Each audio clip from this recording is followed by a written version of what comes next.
தேமுதிகவும் உங்கள்கிட்ட வர மாதிரி எதிர்பார்த்தீங்க. இப்போ அவங்களும் போயிட்டாங்க.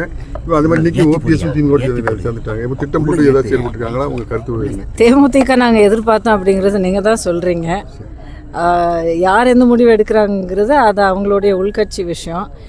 இதில் எதிர்பார்ப்போ இல்லை எதிர்பார்ப்பு ஏமாந்து போகிறது அந்த மாதிரி எதுவுமே நடக்கலை.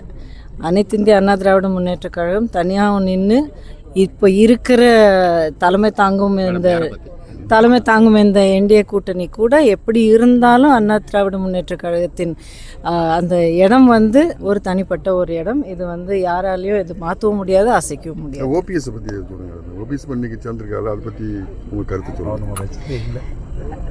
அதாவதுங்க, இப்போது சிலபஸில் இல்லாத சப்ஜெக்ட் எதுக்கு பேசணும் நம்ம? அவருடைய இந்த செயலால் எங்கே போய் சேர்ந்துருக்கார் அப்படிங்கிறதுல அவர் யார், அவருடைய உண்மையான மனசு என்ன, அவருடைய உண்மையான நோக்கம் என்ன அப்படிங்கிறது வெளிப்படையாக தெரிய வந்தது.